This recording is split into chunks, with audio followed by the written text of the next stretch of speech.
Hi there, welcome to Inde-Car on the 27th of August. Today's programme looks at two topics.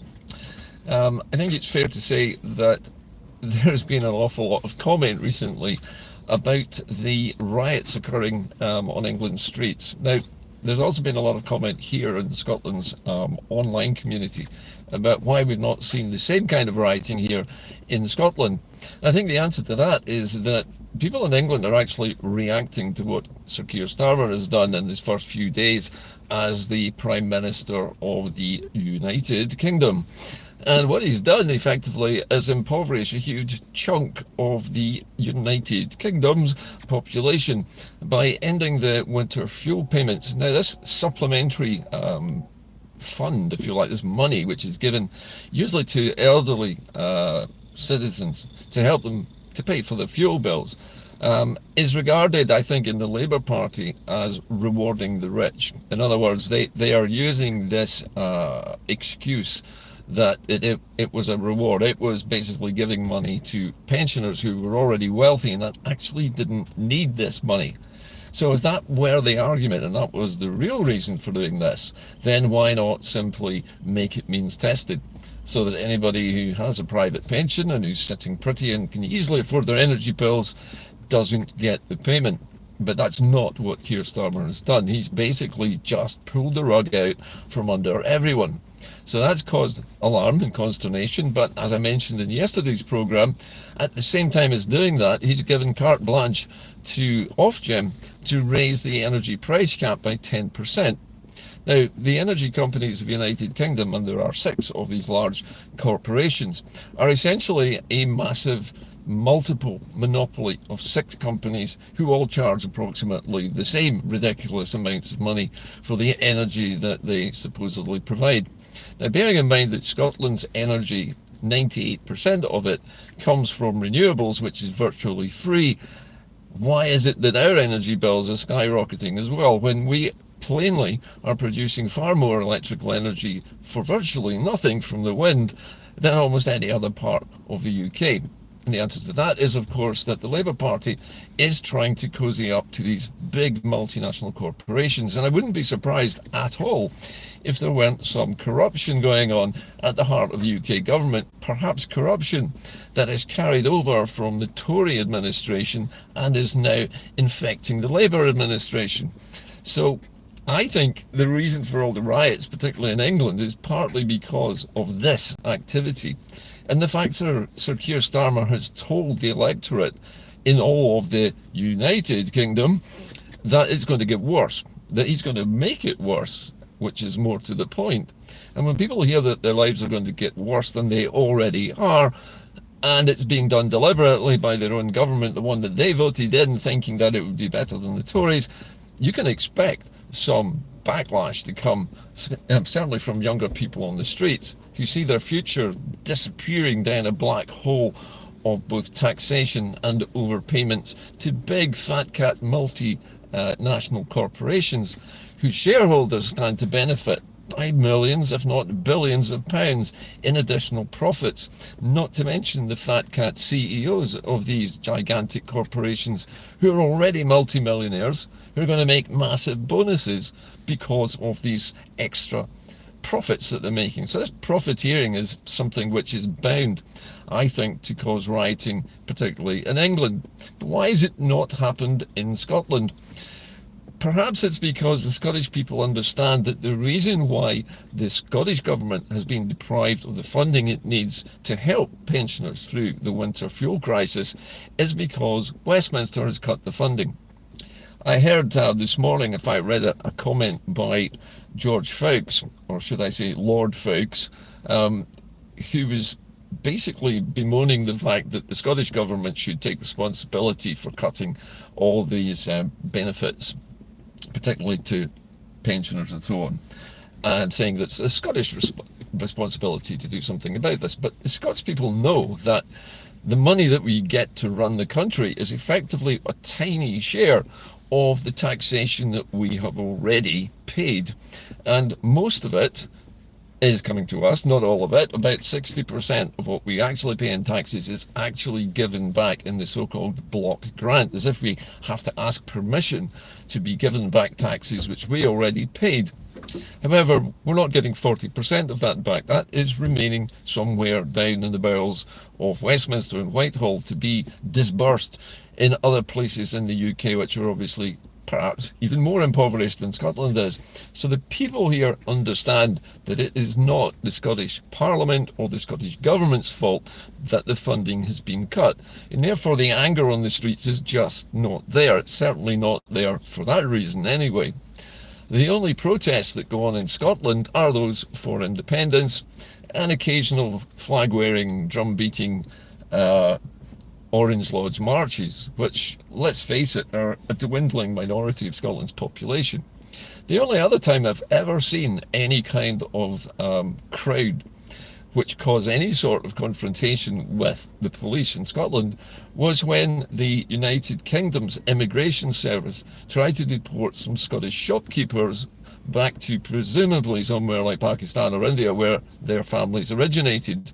And that was stopped by basically people power. It wasn't violent. They basically just prevented these officers from huckling these poor people away and forcing them onto a plane back to Pakistan, where obviously they didn't want to be. The family is over here in Glasgow. So when it comes to supporting shopkeepers in Scotland, particularly in Glasgow, that's the time when you might see people out on the streets, not out there setting fire to cars or looting shops, or kicking lumps out of each other, or throwing bricks and chairs at the police. We don't need to do that because, well, we don't protest about things that we can't control because we can't control them. That's happening because of Sir Keir Starmer's decisions in the South. Now, another thing I think which is decided in the South and which has come back to the fore recently is Flamingoland's attempt to build an amusement park on the south shore at Loch Lomond. Now, for those of you who don't know, this patch of land at Balloch, at the south end of Loch Lomond, used to be the site of a dye works, a small factory that made dyes for cloth. When that factory closed down many decades ago, the owners actually gave the land to the people of Balloch, and it was in the keeping of the local authority. Now, that local authority decided, for whatever reason, nobody really knows, to give that for basically a peppercorn payment to the Scottish enterprise. Now, before you think, well, Scottish enterprise, that's great, it's going to invest in that area. Scottish enterprise is a United Kingdom agency designed to bring companies into Scotland from outside of Scotland to invest here. Now, that on the face of it seems like a great idea, bring investment to an area that needs it. The trouble is, the people that they selected to give this opportunity to, Flamingoland, is a big English firm of amusement park owners and creators. Now, Flamingoland has, over the last 10 years, I think, made 3 different planning proposals for different types of developments on this site, none of which the people of Scotland wanted, and certainly none of which the people of Balloch wanted either. And as a result, there have been several petitions organised primarily by the Greens MSP Ross Greer to save Loch Lomond shores from this massive development. The development itself would be inappropriate. This is an area of great natural beauty because after the dye works was removed, the land reverted to its natural state. So it is used by dog walkers, by tourists, by sightseers, and it's a place of natural beauty, and it is full of wildlife. Except that Flamingoland wants to bulldoze the entire thing, build a great big centre, a car park, chalets, and eventually, probably, they're going to build all sorts of amusement rides as well, in a sort of similar vein to some of their previous theme parks in England. As I've said, the locals don't want this. But the problem is that when Scottish Enterprise got hold of this land, which they had no right to, and which the council had no right to give them in the first place, but when they got hold of it, they decided to write a contract with Flamingoland in this case, to grant them permanent right to build whatever they wanted on this site. Now, what that means is that this British-steered Scottish Enterprise agency has given this company a right in perpetuity to build on that site. Now, there is no other place I know in Scotland where the development agency has effectively given a piece of land in perpetuity to a foreign company and said to them, you can build what you like on that, subject to planning consent. Which means that this is going to go on for another 10 years, 20 years. Every year, Flamingoland is going to come up with another design proposal to put to the planning permission people. And every time they do that, there's going to be another massive petition. And so far, the current petition has reached 140,000 signatures. And that's probably one of the largest petitions in Scotland that there's ever been. People in Scotland don't want this. They don't want a Flamingoland theme park at Ballach. They want it left alone. They want the people of Ballach to keep ownership of this. It should never have been taken from them in the first place. And in fact, I think personally, there is a possibility for a crowd-funded lawsuit against the local authority and Scottish enterprise for misappropriating land which was owned by the people and was unlawfully taken from them and given to corporations. So this current fight for this part of Loch Lomond is ongoing at the moment. Ross Greer has a page up at the moment, Save Flamingoland. You'll find it online. I recommend that you sign this petition. But also the news today is that Ross Greer has announced that the Greens are writing to John Swinney to demand that the First Minister and the Scottish Government put an end to this contract to stop this potential ruining of part of Scotland's landscape and one of its national parks, remember, permanently, so it could never happen. And send Flamingo back down south, build their theme parks elsewhere. We don't want it here. Anyway, those are basically the news items for today. So we have no riots in Scotland because we know that the reason that we're having problems in Scotland with money, with bills, is not to be laid at the Scottish Government's door or the Scottish Parliament's door. It is the fault of Keir Starmer, and it is him that we should direct our anger at. And on the plus side, People Power has prevented a big corporation from England from misappropriating a piece of land and building an unwanted development in the middle of a national park.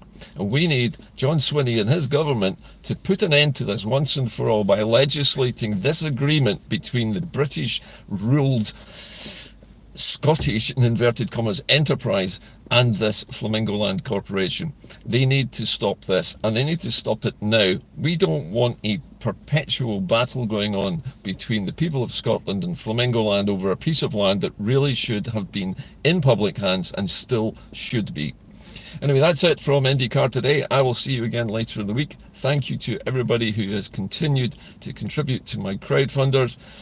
If you want to donate to Inde-Car, you can do so through my PayPal link. I'll try and renew that, put a fresh link up for you if you want.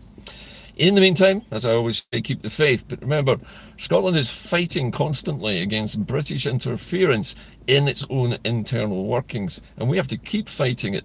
Otherwise, they are going to take the place over, and we will be overrun with foreign corporations from other places that we don't want ruining our countryside. That's it from me today. I'll see you all later in the week. Bye for now.